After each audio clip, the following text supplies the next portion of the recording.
Hi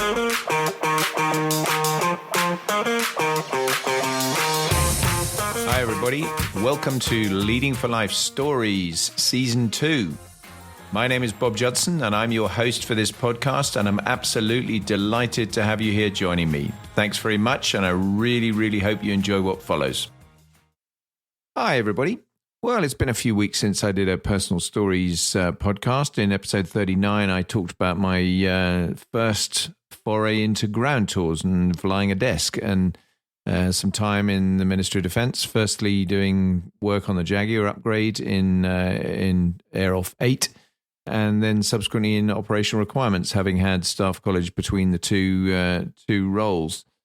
My time in the operational requirements role was really short, though. I was only there for less than a year, having been picked up for Wing Commander on promotion and run initially, and I mentioned it in the last episode, for a role in the assessment staff, which I didn't get. And I then thought, okay, what's going to happen next? I went back into my role in OR, waited to see, and very quickly I was plucked out of that role and sent off to a role back in command on a detachment out in Saudi Arabia in the desert. And that's the subject of this podcast, because I wanted to talk about another command role, a new different challenge in the leadership space, and this one was in the desert, and that made it very different in terms of everything we actually did. It was very exciting to be promoted to a new rank, and immediately to jump into something that was definitely a more diverse and in many ways more challenging leadership role than I'd ever had previously, because I was commanding the RAF detachment in what's known as Operation Southern Watch, which was the southern equivalent of what I'd been doing up when I was flying out of Incirlik Air Force Base over northern Iraq. We had a no-fly zone over the south of Iraq, south of the 32nd parallel, to protect the Shia Marsh Arabs. And although I wasn't a Tornado pilot, I had no experience on the airplane, I wasn't actually in a flying role in this. I was looking after the whole of the detachment that enabled their operation.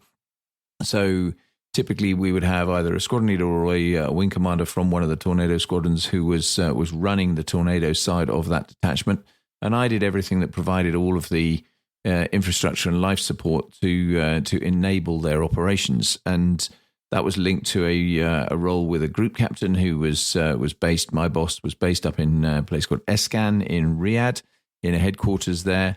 And we also had another detachment which came under my command, which was in Bahrain, which was the VC-10 tankers that operated out of there. And they were in Bahrain because where we were in Prince Sultan Air Base, it was too hot during the day for the VC-10 to actually operate and get airborne within its own cleared release to service limits. So they had to be based out of Bahrain. They definitely had the better deal in terms of the lifestyle side of that, because they were living in apartments and eating in a hotel in Bahrain all the time. We were living in a tented encampment. We had about 150 or so Brits who were there, and about 5,000 Americans that were a major part of that deployment as well. And we all lived in the same tent city and were part of or based on a Saudi Arabian Air Force base. And we interfaced a lot with the Saudis, but only for areas where we needed to. We didn't operate directly with them. And so that made it, again, an interesting kind of challenge, not least because when you go back to 1998, and I went there in May and I came back in September, then Saudi Arabia was a very different place to the one that it is now. And there were some really interesting challenges with things like we had a number of roles in the detachment that had to be male only. You couldn't put women into those roles because they simply could not work in an environment where the Saudis at that stage had a very, very different approach to working with women, and it was impossible for them to be out there. So that introduced some unusual challenges to what we did.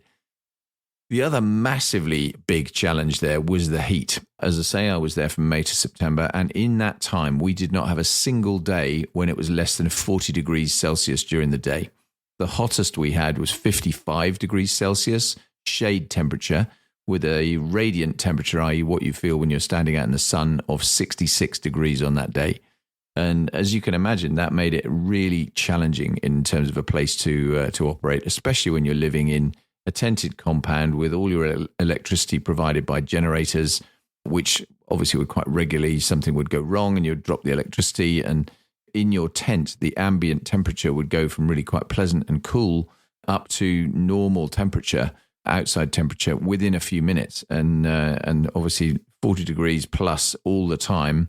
The best description I can give to it really is when you walked out of the tent on any given day, it was either hot or raving hot, and you knew it was going to be a particularly hot day when you walked out. And sometimes it felt literally as though you opened the door to a fan oven, because there was always a bit of a breeze and the wind that blew was always just hot. And it was an extreme experience. And of course, anything metal got incredibly hot. So you did have to be quite careful with, even touching, cars and things. We're very careful to make sure we had windscreen sun shields that we put up in the windscreens of the cars, so you could even get into the car and be able to handle things like the steering wheel. And clearly, you relied very heavily, inevitably, on air conditioning where you could get air conditioning. I have to say, it gave me a whole newfound respect for thinking about the troops that had fought the Second World War in the desert in the north of Africa, where they were working in very similar temperatures and with metal tanks and metal armored cars and much, much less sophisticated equipment, including no air conditioning. And I frankly don't know how they did it, because it was quite extraordinary, the conditions we had to operate in. The only saving grace was that it was actually not that humid most of the time. In the base in Prince Sultan, it was very hot, but usually quite low humidity. Bahrain was a different story. Bahrain was not quite as hot in terms of overall temperature, but much, much more humid. And I have to say that was a great deal less pleasant, when you're out working outside. And I felt very sorry for the VC-10 engineers in particular, working outside on the aeroplane a lot, where the metal was incredibly hot still, the humidity was very, very high, and of course everything was just a real challenge in terms of living in those kind of conditions. It's all very well when you go on holiday and you're living in those kind of conditions and sat by a pool or enjoying a beach, but when you're actually trying to work there, it's properly challenging. And there were some amusing things that fell from that as well. I'd trained for the London Marathon just before I actually went out on that deployment. I'd run the London Marathon in 1997. Really enjoyed it, and with hindsight, I probably didn't enjoy it when I crossed the finish line the first time around. But I thought I'll do it again. I was doing it again for charity in 1998. I'd also previously done it in 1996, so I'd done it twice before, and I was fit and ready to go to do that, and I couldn't do it because it was the week before I deployed, and I thought I just can't do that, risk getting injured and then jeopardizing my operational deployment. So I stepped aside from doing the marathon, but obviously had all the training, in the bank, as it were. And when we arrived, we had a physical training instructor who was part of the deployment, whose job was to kind of provide recreational activities and fitness training and for all the people under deployment. And I thought, yeah, I'll go along. I'll see what he's doing we were doing circuit training, and we would do that in the evening because obviously it was a little bit cooler and the sun wasn't up, so that was more pleasant. It was still quite light. And I did the first session with the PTI, and I took him on one side straight after, and I said, "We've got to think about this a little bit more carefully, because you are going to kill somebody doing this." Because I was marathon fit and still found it incredibly challenging what he was doing, and I think for a lot of people who are a lot less fit at that stage, then that was definitely a bit of a wake up call. And it was so hot that you'd do things like we'd go quite regularly. I would still keep my running up, and I was running around the tent city, and it was about a 5 kilometer run round if you went around the entirety of the perimeter around the tent city. And I would run with a camelback of water, which I'd freeze before I went. And so the first time round round the loop, it was obviously still frozen. The second time round, bear in mind I've only now run 3 miles. It's now slushy, and was actually really nice to drink because it was really cold. And by the time you're getting into the third, and certainly if you went into a fourth lap, you're drinking warm water. It was just extraordinary how the temperature affected absolutely everything you did, and was a constant thing we needed to be very, very aware of. And at one stage, for example, I had a a Royal Engineer detachment out who were building a road. They were building a new road to improve the infrastructure we had for the operational facilities we had on the base. And so these guys were working, building a road which was obviously all outdoors with heavy equipment, etc. And a very young, enthusiastic officer who was, really keen to just get on with it and push to get this work done. And I remember talking to my support lead at the time and saying, look, we do need to be very actively monitoring to make sure we don't end up with any significant heat casualties here, because it was always a constant risk. And it proved to me unequivocally the value of overall fitness in terms of what you actually do, because you can say you need to be fit to do your job, and in most instances, if you're in the infantry, then in the army, then obviously you need to be very fit to do your job. If you're in the Air Force, most of the time you don't need to be that physically fit. But it proved it when you went to those kind of environments that actually your physical fitness, your resilience, your personal capability to operate in those environments was dramatically affected by how fit you actually were, and that was really, really important to get into people's heads. Another interesting factor out there was obviously catering. Because we were living in a tented encampment, we were operating with a thing called the Mobile Catering Support Unit. It was the RAF catering team that came out, and we essentially had a porter cabin arrangement where we'd eat all our meals. And we were incredibly popular as the British detachment, particularly with the Americans, because the wizards we had from the RAF catering were able to rustle up some incredible food and fantastic meals that the Americans quite often would look at us with enormous envy. And it was one of the great ways of bartering for better things, was to turn around and invite them in for a meal with us in the MCSU, as opposed to going to the American dining facilities, which were a bit more rudimentary, to say the least. It was definitely a challenge to exist with what they had day in, day out, I think.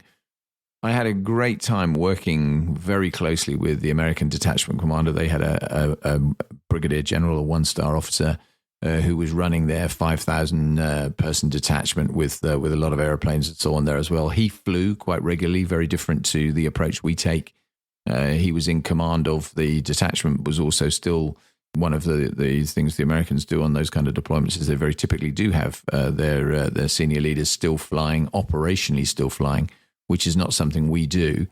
And it was interesting talking to him about that and the challenges of doing that, because they were mainly flying the F-16 aircraft out of Prince Sultan, and this guy wasn't an F-16 pilot. He'd come trained on the F-16 in order to come out to that deployment, and then was working up and flying operationally, which is something we would certainly not have entertained, and it's so quite a different approach in terms of the way they operate. And it was also very interesting when the American command changed over during my time, and it was a 1-day, 24-hour change of command. And I can remember talking to the new commander as he came in, and I was getting to know him a little bit about the way we do that, which we would have about a week where we're doing our handover, and then the predecessor would fly out, and you'd have the train set all to yourself, and off you'd go. And he said, why do a week? At the end of the day, I've got some really competent people working here, and if they can't tell me everything I need to know in the when I've actually taken command, and then there's no point in being in that situation. And my predecessor only really needs to tell me the kind of big issues of the moment and some of the key personality issues, and that's kind of it. I've got my own ideas how I actually want to run the organization, and I think that's a much better way of doing it. And to be honest, I think he was right. I think sometimes we do handovers that are much too long. I think thinking about how you actually change over in those kind of roles is really important to recognize that you'll come in with your own ideas into the role. You'll have your own set of experiences. There'll be relatively little that your team cannot bring you up to speed with quite quickly, and it's really good for them to have a new face potentially that they've got the opportunity to take a new view from and allow to shape the role slightly differently. So it changed my thinking on a few of those kind of things in terms of the way we actually operated. Liaising with the Saudi Air Force was another really interesting challenge. I got very used to drinking plenty of cups of tea in Middle Eastern culture to be social at the start of those kind of meetings, and I was really impressed when I did engage with the Saudis that we worked with. They were very nice people, very capable, very interested in what we were doing, and of course we've had a very long-standing relationship with the Saudi military from the UK, as has the US. And just deepening that and having an opportunity to deepen that was always was a really big plus. Some entertaining things happened as a result of that coalition environment we were working in, though we were very dependent on the Americans providing the security around the base. And obviously you're operating in an environment where you're on operations. You were very aware there was a threat from anyone that was trying to penetrate your security onto the base. So we had very tight security, lots of checkpoints when you moved around the base from place to place, particularly moving from the accommodation site, the tented city, across to the operational area where we actually had the airplanes and were operating from there. And American security, as anyone who's ever been anywhere near it will know, is quite often quite assertive in terms of the approach they take to you. They don't suffer fools at all. And they are very firm in their requirements and their expectations. And if you've ever flown into an American airport, you'll have had a little taste of that with the TSA as they do American immigration on you, because that's roughly the same sort of thing.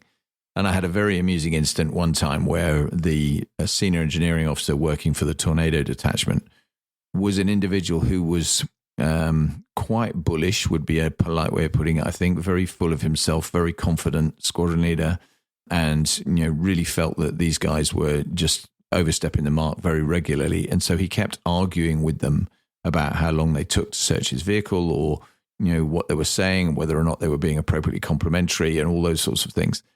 And I remember having a conversation with him where I said, look, just be careful, because if you push it too far, the next thing is you're going to find that it doesn't end so well with you, because they have very clear rules. They operate very clearly to those rules, and they will be within their rights to give you a very hard time.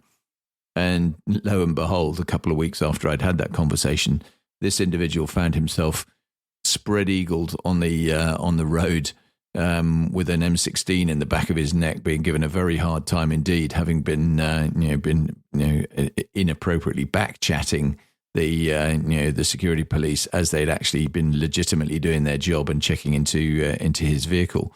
And he was very angry about it. He was going, this is ridiculous. These guys shouldn't be able to do that. And I said, look, I told you that's what's going to happen.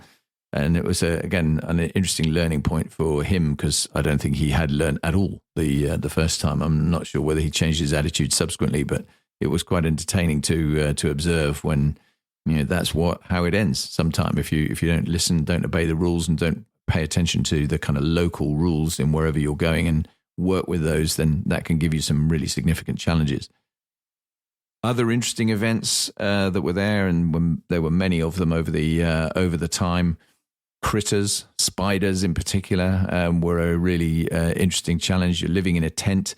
We had tents that were basically raised off the sand with a wooden floor, and so you're underneath the wooden floor. You'd clearly have the desert, and we would very much encourage people not to eat in tents at all, and crisps or snacks of any sort, or where you were leaving potentially a sort of crumb level food chain that set up a food chain for small animals like ants, etc., to then lead to bigger animals which were coming in. And we had a couple of really nasty incidents. If you're at all arachnophobic, don't listen to this bit, because one of our young army secondees, actually, he was a postman, Royal Logistic Corps postman, woke up in the middle of the night feeling something on his back, and reached over and picked off what turned out to be a wolf spider, which is essentially the same size as a tarantula, so a full hand-span spider, really. That it was amazing he didn't get bitten by this thing, because obviously he screamed at that point, dropped it, and as he screamed, woke up the rest of his tent, which had about another 10, 11 guys in it, and of course this spider's now scuttling around, and no one's going back to sleep until they found the spider.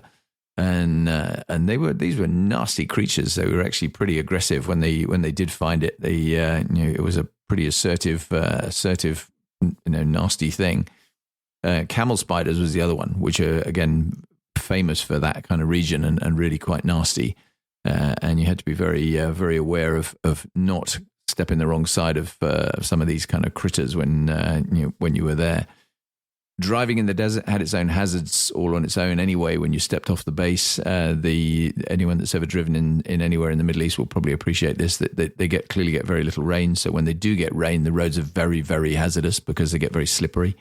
But also they have a lot of ruts in the road where the tarmac melts, particularly on dual carriageway roads and where they've got trucks.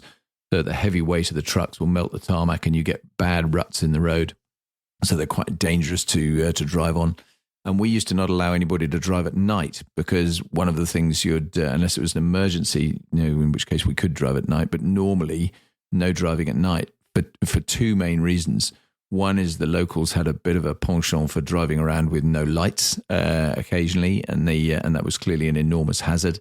But the bigger hazard was camels, where actually the camels would wander around. And if you hit a camel at night, of course, then that was going to be really, really bad news for obviously for the camel, but also for you, as you probably took the spindly legs off the camel, and the whole body of a very big animal came straight through the windscreen and into you. So that's why we didn't drive at night. But we also had another entertaining thing where I looked at the interesting roles of some of the in leadership that you come across sometimes, where it was brought to my attention that our headquarters back in the UK was getting a bit uppity about the number of air-conditioned cars we had. And because all our vehicles were air-conditioned, and they obviously really needed to be air-conditioned, as I've already explained about the tremendous heat that was there, certainly for any of them, really all year round, but particularly in the summer months. And they were saying it's unnecessary. You've got too many air-conditioned vehicles. We need to think about this because most of the vehicles were hired, and therefore, obviously, that was making them more expensive. So they were constantly focusing on the cost. So I made the point after this was brought to my attention. I said, "Well, fine. If you think that, come out and have a look, and you'll see why we need these kind of vehicles. You pontificating about it from back in UK is not relevant when you don't have any real experience of the conditions we're operating in out here." So two civil servants from command accounts at RAF High Wycombe at the time flew out to Bahrain. Actually, they couldn't fly direct to Prince Sultan because the only way to fly to Prince Sultan at that stage was via C-130 Hercules, and the civil servants couldn't fly on the Hercules, ironically, because the health and safety rules said no, it's not fit for them, or indeed for animals. But we could put troops in, and did put troops in all the time, and obviously flew our own people out there all the time on the Hercules to fly directly in. So they flew business class into Bahrain, and I then sent one of my team over to go and collect them to bring them back to Prince Sultan. Now, the journey from Bahrain and back to Prince Sultan was about a 5-hour trip through the desert. You drove across to Riyadh and then down from Riyadh down to Prince Sultan. And the initial part from Bahrain across to Riyadh was Lawrence of Arabia kind of desert, big sand dunes a lot of the time, and very isolated. So we had very clear protocols in place for making sure that if somebody broke down, we had timing basically where you checked out of Bahrain and you checked in again at Riyadh, and then you checked in on arrival at Prince Sultan, to make sure that we knew if somebody was out of comms for a while, that would go and launch an investigation and go and find out where they were, because there wasn't always mobile phone coverage, etc., etc.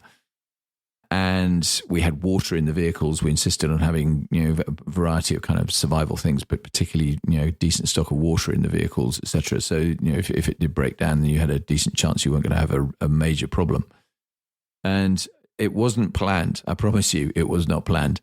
But we, with the vehicle that picked these two civil servants up, it did break down on the way from Bahrain back to PSAP. And as the two civil servants, I don't think had remotely prepared themselves for the kind of conditions that they were going to encounter in terms of the sheer temperature that hit them in the Saudi Arabian summer. And so now the fact they're in a broken down vehicle in the desert with no air conditioning and, plentiful supply of water and a system that was going to make sure they were okay, and indeed they were, and they were rescued exactly as our plan would allow them to. but it changed their complexion in terms of the problem with overindulgence in air-conditioned vehicles instantaneously. So that by the time they actually arrived at Prince Sultan, I think we could have pretty much asked for anything and would have been able to get it, because they suddenly did have that dawning realization of what it was actually like. And I think from a leadership point of view, that was a really interesting lesson for me, because I think so often that is the case, that people turn around and make assumptions. They look at the kind of conditions and things and ways that people are operating, but they don't actually go and experience it for themselves. And it's such an important thing to be aware of and conscious that unless you know the conditions your people are operating in, unless you've gone out and led by example and been out there on the ground and experienced it for yourself, it is very difficult to turn around and have a valid opinion about what they're actually enduring. And when they're asking for things, you either just turn around and accept and agree that they're good people and therefore they're asking for a reason, or you need to go and find out for yourself for sure. And that was a really big one for me that I thought was absolutely fascinating. The operational side of the deployment it just ran on rails, really. The Tornado deployment did its thing. We provided all the support we needed to do for them, and it was just a tremendously interesting experience to work with a very much more diverse group of people, entertaining a lot of high-profile visits, as always happens in operational theatres. A lot of the military senior leadership comes out to visit and to see what's going on, and that was, again, great opportunity to engage and discuss some of the issues with some of the senior commanders of the day, and I learned a lot from those kind of visits as well. I remember vividly that the chief of joint operations at the time came out several times, I think probably 3, maybe even 4 times during my 5 months there. And the first time he came, we had a timetable for the visit, and I was very clearly impressed on me that he needed to be away on time. He couldn't be delayed. And so we had a visit plan, which they'd approved and agreed, and we went around the visit plan. Everything worked like clockwork. And at the end of it, the chief of joint operations was a 3-star army commander at the time, said to me, "Bob, it's been terrific. Thanks very much. But next time I come, I want to meet more people, because I really like meeting the people and talking to the people, and it's important I do that." And I said, "Oh, well, so, talking my language, I'd love to, enable you to do that. I mean, obviously I'm conscious of the timeline." He said, "No, don't worry about that. Just make sure that I meet more people." So the next time he came, that's exactly what we did. We set up a visit where he did have plenty of opportunity in most of the places he was stopping around the visit to meet and talk to a wide range of people on the deployment. And the very first one of these pieces of the visit, he probably ended up 20 minutes late on coming out of that particular event. And that might not sound a lot, but again, in a tight program where he's only on the base probably for 6 hours or so, these 20-minute chunks start to add up quite quickly. And he came out and he said to me, "I'm really sorry. I know you probably think I'm running behind, but it's not only important to be able to have the conversation. It's important to have a proper conversation, and so people feel like I actually am there to talk to them, and they really come away from that feeling that I was interested in what they're saying to me, which I very much am." And again, I said to him, "General, you're talking my language again. I'm completely with that. I think it's absolutely terrific." And his staff, of course, meanwhile, were having sort of kittens about this. They were really worried that the program was all running behind and so on and so forth. But actually, he didn't care, and because he didn't care, I didn't care. And I learned a huge amount again from that about the importance of making sure you do have proper conversations, that you build in the time for it to be more than tokenistic. If you just have a visit to go out and talk to people who are in your team, and actually it's paying lip service to actually having a meaningful discussion with them, then it is pointless. You might as well not go. You're probably going to do more damage than you are good by doing that.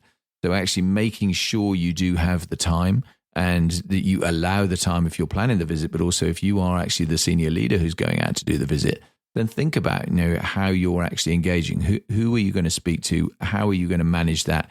And what kind of impression are you going to leave when you have those conversations? Because that is just vital to get that right.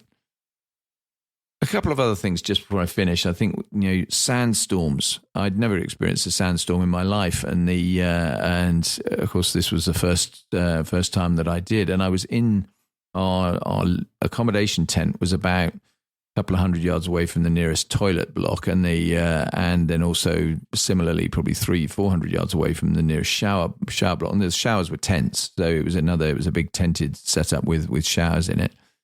And I was in having a shower in the evening, one evening, and while I was in there, I heard the tent start sort of flapping a bit, and it was obviously the wind was getting up a little bit. And as I'd just come out of the shower, I was just getting dried off and changed, and somebody else came in and said, "Oh wow, it's looking like it's going to be it's a nasty sandstorm coming."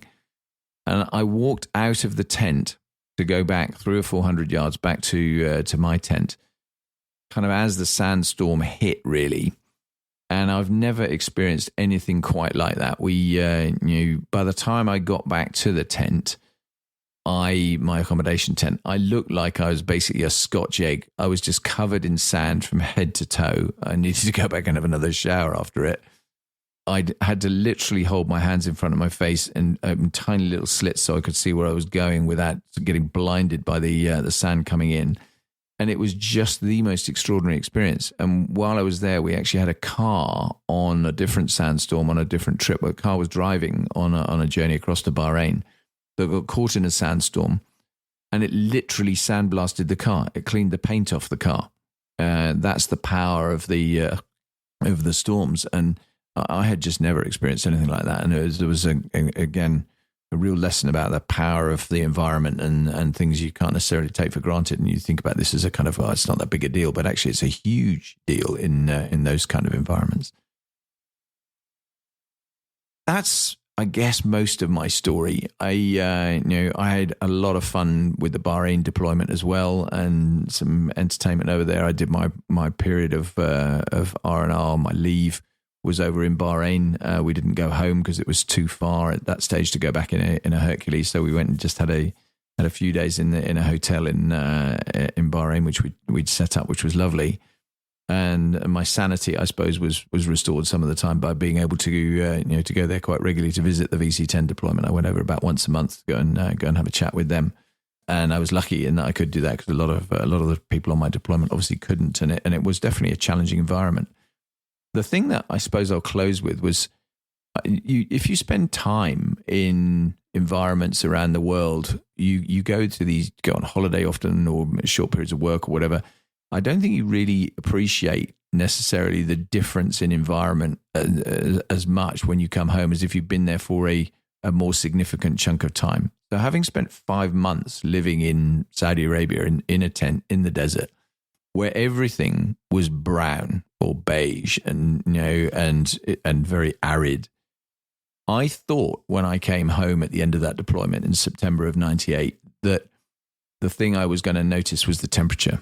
And it was going to be much cooler, and it was going to make a really big difference. Actually, that wasn't the case at all. The thing that I noticed when I came home was the greenery and just the extraordinary contrast in color when I got back, and from immediately from getting off the airplane and driving out of the base at Brize Norton, to look at the color of the greenery in the UK in the autumn, because it was just extraordinary to see that. I was really. Very pleasantly and very really surprised at how much impact that had.